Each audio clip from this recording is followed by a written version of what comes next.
Hello everybody and welcome back to the channel. My name is Brianna and this is For Pause in a Book. I make book and lifestyle related content, so if that's something that you're interested in, make sure that you hit that subscribe button down below. Today, the strike is finally over, so I get to talk about some HarperCollins books. That's right, the HarperCollins Union strike is finally over. I get to talk about these books. There's actually not as many books as I thought there was going to be, but here we are anyways. If you don't know, if you are new to BookTube or have been living under a rock, the HarperCollins Union has been on strike since mid-November. It's been a long time, and basically they were asking for livable wage increase, like a $5,000 pay increase. They were also asking for some diversity programs to be initiated. I don't know what the final ratification of the deal that was made. That hasn't been made public yet. But what I do know is that the strike is over and they have told reviewers that we can start talking about the books again. I only have 4 books to talk about today that I read in that period of mid-November to the end of January. I'm not going to put any February titles in here because it'll just make that part of my February wrap up. But I think that probably says something about what the books that I was picking up, and that I was actually creating content around avoiding HarperCollins books because I wanted to do certain vlogs, but there was a HarperCollins book that was tied to them. So now I just kept pushing back those vlogs, which means that I didn't read as many HarperCollins titles as some other reviewers probably have. But I do have 4 to talk about, and then I do have a small haul that I want to talk about. These books have already been added into my TBR tackle, so it's not going to affect that number. But I didn't talk about them in my book haul. So the first book that I read that was a HarperCollins book was Shipwrecked by Olivia Dade. This is part of the Avon imprint, which is a HarperCollins imprint, and this is the 3rd book in the Spoiler Alert series. Olivia Dade does a fantastic job with plus-size romances and really showing that plus-size men and women both can have a romance, can be the ingenue, and can have their happily ever after and be sought after and looked at as attractive and sexy and hot. And I love these books. This was a 5-star read. I've given all of the books in this series 5 stars, and they've all made my best books or close to my best books of the year. I would say that this one is probably my least favorite of the 3, but I think it's just because I didn't relate to a character as much as I did in the first 2. When the second one, there is a character that has ADHD, and that was something that I really related to. And this one doesn't deal with neurodivergency or mental illness quite as much as the first 2 did, but this one was still fantastic. There is a lot of conversation about the foster system in this. There's a lot of conversation about adoption. One of our main characters is adopted. All of her siblings are adopted. And it's really, really beautiful and touching. And there's some wonderful smutty scenes where she doesn't ignore the fact that the main characters are both plus size. She talks about it. She brings it to the forefront. As you're reading this, you never forget that she's a plus size character, but that he still thinks that she is amazing and beautiful and sexy. And I absolutely love it. As a plus size person, it's nice to be reminded of those things. The next book that I read that was a HarperCollins title was one that I did have to adjust a video for. It was the video where I read Margaret from the Word Nerds favorite books. And this one ended up being on that Other Words for Home. And I ended up having to add another book to my vlog because this one was a HarperCollins title, and that video, I couldn't move. It was going on her birthday. So I just had to read another book for it, but I did read Other Words for Home, and this was a beautiful middle grade story. I gave this book 4.5 stars. This book is written in verse, which I think adds to the complexity of this book, and just the beauty of this book, and the stories that it's trying to tell in this complex way that adults can still understand, but children can still understand too. This is a middle grade book. I would say it's probably an older middle grade book, but it's still something that as a 30-something-year-old woman, I still enjoyed. This book is about a girl and her mother who immigrate to America from Syria when her mother is pregnant, and they're trying to gain asylum and refuge in America, and then just trying to navigate that and trying to still have her culture and her heritage while being in the United States, and people kind of trying to erase that. This was absolutely phenomenal, and I highly encourage you to pick this one up. So those were the 2 books in 2022 that I read, and then I read 2 in 2023 in January, and again, they were ones that like ended up being 4 videos, and so I was like, well, I can't talk to you about this book. So now I can talk to you about them. The first one is When the Reckoning Comes by LaTanya McQueen, and this is a book that I read during Scatagorathon, and this is a really short literary gothic horror. I think it's gothic. I don't really know the definition of gothic horror, but like it felt gothic. But this takes place at a southern plantation in present day, and this white woman is like, we're gonna have our wedding here, and this plantation is kind of known as like this tourist attraction spot, but it's not a good look. There are reenactments of like cotton picking. Most of the house staff, or like the service staff, are black.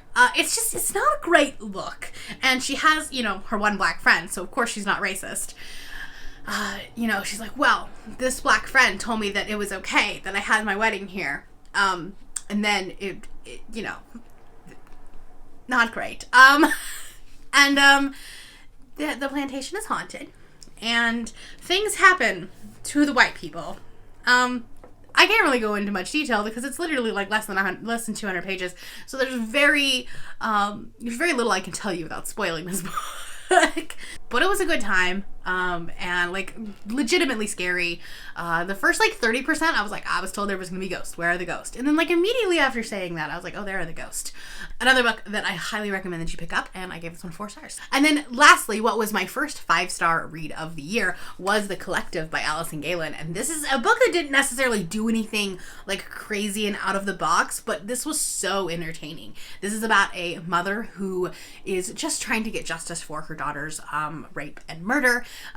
She, like, the guy that raped her and left her for dead, so therefore murdered her, ended up getting away from it, like going free, not having to suffer the consequences. So she takes it upon herself to enact justice, and she finds these other group of women through like the dark web.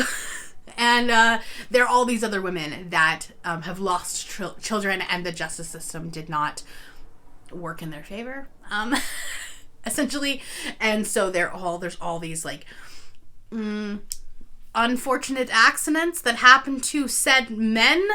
And this was an entertaining thriller. Like I said, it's not something that did anything like crazy out of the box, but I had so much fun reading it. I was on the edge of my seat reading it. It was very tension filled, very like, high stakes. There was a car chase. There was a, trying to sneak around and, trying to do all these things. And yeah, I had a good time reading this one. So this was my first 5-star read of 2023, and I really wanted to talk about it for so long. But it was a William Morrow, which is a HarperCollins imprint, so couldn't talk about it. But now I can, which is great. Lastly, I have 4 books that I would like to haul.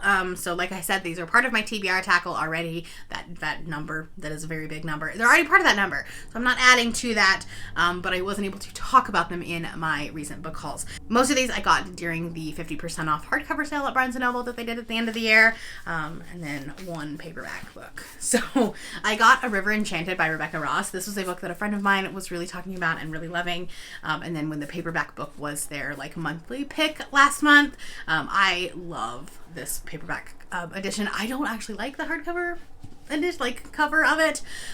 So when it came out in paperback, I was like, yes, please. This is a fantasy with a mystery plot to it, which I haven't read a lot of fantasies, but a lot of girls are going missing. There's a lot of elemental magic to this, and I do think this is going to be one of those like really pretty type fantasy books. And this is a duology. The second book just came out, I think, at the end of the year.